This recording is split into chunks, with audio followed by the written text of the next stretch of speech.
Hello and welcome back to Cracking the Cryptic, and I am going to try and get over yesterday's monstrous Japanese sums puzzle with some classic Sudoku. We'll see how that goes.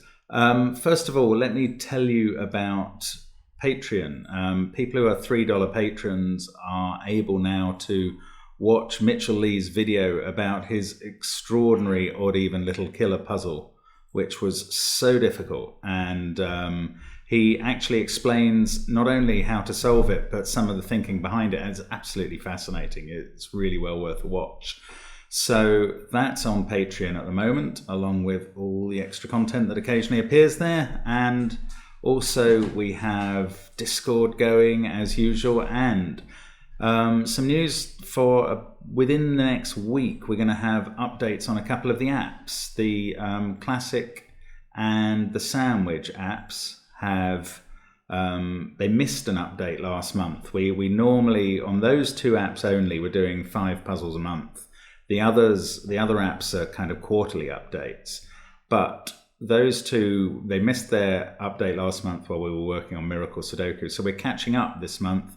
10 new classic puzzles, 10 new sandwich puzzles, and those sandwich puzzles will take us up to the 100 that complete the app. So it'll be the first chance to actually complete a Cracking the Cryptic app. And the classics will not include this puzzle, which was amongst the candidates, but was recommended for a video because it's got some interesting logic. Now, I will caveat that immediately by saying I don't always solve the same way that the logic appears to testers, so who knows? But certainly well worth a try. Sounds very interesting, and I'm looking forward to giving it a go. Do try it on the link below the video before watching my solve, but I'm going to have a go now, so let's get cracking. We've got a lot of 7s around, so those 7s give us 7 straight away at the top. And these, yeah, look, these 7s are ruling out those cells, and that one's ruling out that. So 7 goes in there and here, thanks to that one, and that's all the 7s done straight away. I've got a couple of 8s leading to an 8 in the bottom row, then 1 8 up there somewhere. The corner pencil marks showing that it must be in those 2 cells within that box. That's how we use the Snyder notation. The central box, we can place the 8 as well. Got to be there, thanks to that one ruling out those 2 and that one taking out another cell. So we're left with 2 pencil marked 8s. I will not call that an X-wing arrangement in case we come across a real X-wing in this puzzle. 1s as well. We can get started on them as well with a 1 there. That's giving a naked single 6 there as well. That's leaving a 1-4 pair in the middle. 5, 9, 7, 8. 4 there is ruled out of those 2. So 4 is in one of those and one of those 2 in row 7. 6 must be in one of those 2, and therefore it's restricted in row 9. 5. It's quite a lot of information to get going with, but maybe this is just not going to continue now. 8, 7, 1, 6, 9. Oh, look, that 5 is ruled out of those, so that's straight in. Oh, and that 4 can't be in those 2 cells, so 4 can actually be placed there. Did not need to pencil mark it. I've got a 2, 3, 4 triple here, and I'm putting 2 candidates in each cell to mark that, because I can see that each is ruled out of one of them by digits horizontally looking in. Now, that gives us a 2, 3 pair up there. That makes this an effective naked single, so that's a 6 as well, just like the last one. That gives me a 2, 3 pair there. This can't be 6 anymore. 6 can be placed in that box. And 8 and 9 up there. So this is all going okay. Now, it's probably about to get sticky, I would imagine. What else have we got? 9 there. Sorry, is looking at those 3 cells. That 9's looking at those 2. So 9 is quite restricted, but not up here, annoyingly. Oh, 5 is restricted up here. That is in only 2 possible cells.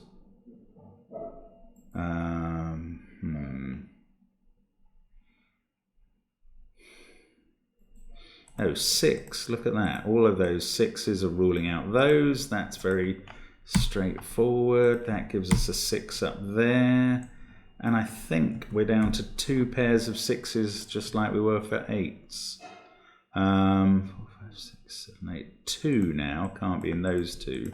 So it's kind of an offset pair.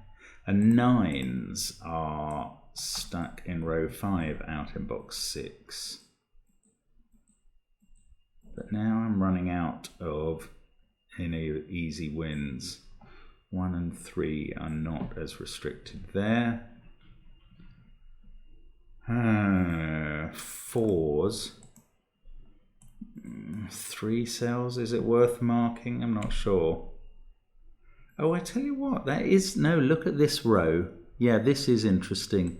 6, 3 and 8 are ruled out of those cells. 6, 3 and 8 in column 6 are ruled out of those cells. And in box 2, that means 6, 3 and 8 form this nice little triple, a bent triple here. That one can't be 8. This one can't be 6. Much more importantly, this cell cannot be 5 now because it's part of the 6, 3, 8 triple. And therefore 5 has been fixed. Which what? Which doesn't give me anything. No, hang on, it does. 5, look, 1 can't go there now, or here. 1 there is ruling 1 out of those. It can't go here because of the triple. So 1 is also in this set. That means it's not here.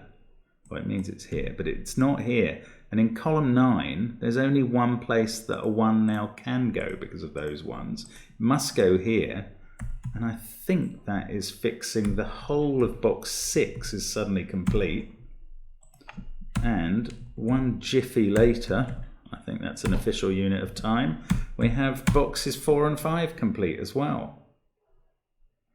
So we've got a 2 and a 9 to place in the final column. In fact, this is a 1 because 2 and 9 are looking at it now. So that is 2 or 9, not 1. 1 must be down here. And in fact, these are from 1, 2, 9, so that's a 1, 2, 9 triple. Oh, which I could have worked out much more easily by seeing that I had 7 cells of this column filled already. So that's a 3, 5 pair.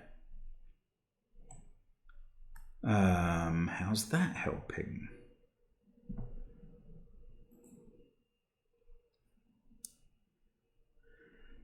Well, okay, this, oh nice, this can't be a 9 because of that 9.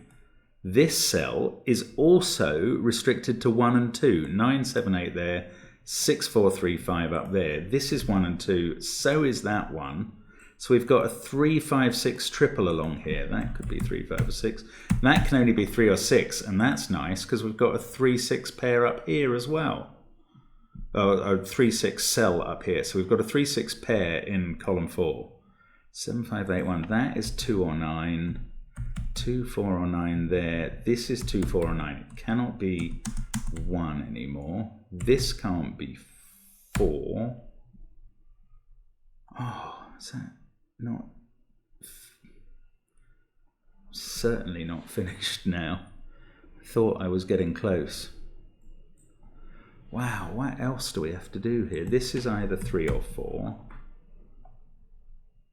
This could be 1, 3 or 5. I mean, not sure quite what the point of marking all of these in is, but if I don't, I might be missing something.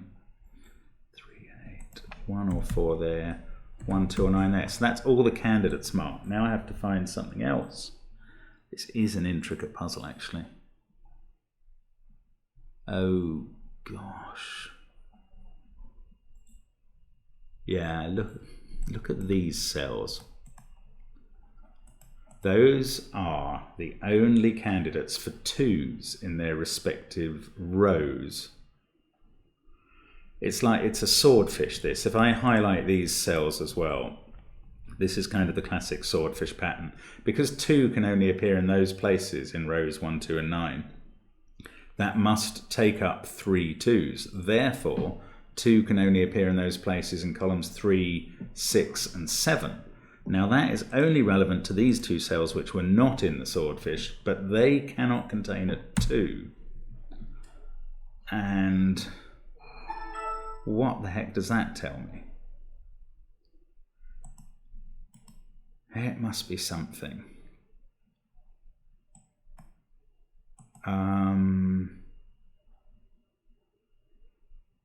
Oh, yes, it does. It does, because we're looking at these cells.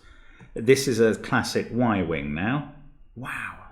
So, bent triple, followed by spotting, was it a couple of pairs, and then a swordfish, and now we get a Y-wing. Look at this cell that I've highlighted. This is either 2 or 9. I'm just going to take the 9 out of the corner. Now, if it's a 2, this is a 1, and this cell is not a 1. If, on the other hand, this is a 9, this is a 1, and still this cell is not a 1. So the Y-wing says whichever of those possibilities is right, this is not a 1, and I think that is going to finish us off, because that's part of this 2-1 pair. In fact, it finishes the 2-9-1 triple in box 9. It will be very annoying if that is not what we need to do. 9 takes 9 out of there. It's the only place for a 3 now in... No, that's 2-3-4 triple. That's not right. This can't be a 1. Surely we are done now. 3, 5, 6. Yes, something's got... Yes, this is the only place for a 9. Now that can't be 1 in box 8. Right. More importantly, this cannot be a 1 anymore because of that 1. That gets everything fixed, I think. Oh, well, that 2 was also resolved by that 9. So now this is a 4. That's a 1. That 4 comes down here. We get a 2 there. We can finish box 7. Row 7. 3, 5, 6 triple there. Yes, that 9 is looking at the 8-9 pair. That 8 sorts out the rest of row 2, box 1, and yes, we are finishing off. Thank goodness. That's a fascinating puzzle. I mean, there's a lot of stuff in there. I do not think I got that all very quickly, but I did get there. And that is entertaining. Now, I think that is at about the hardest level of difficulty of puzzles we're putting in the app, from what I understand. So don't worry too much. And I mean, that is an enjoyable classic in my view. That's really clever stuff going on. There may be other ways to solve it, as I said at the start, and I'd be interested to know in the comments if you found other ways, and if maybe they were neater or quicker. It's quite possible I put in an extra step that wasn't needed somewhere. But that's how I got through it. Thank you very much for watching, and hope to see you again soon. Ooh, let's remember to press the check button. Yeah, we're okay. After I reminded myself of how I had to learn that, I haven't been actually doing it live while the video's been on. I have been, where possible, checking it before editing the video at least, but you can't tell that unless I do it on screen, so I must try and remember to do that. Thanks very much for watching, and hope to see you again soon on Cracking the Cryptic. Bye for now.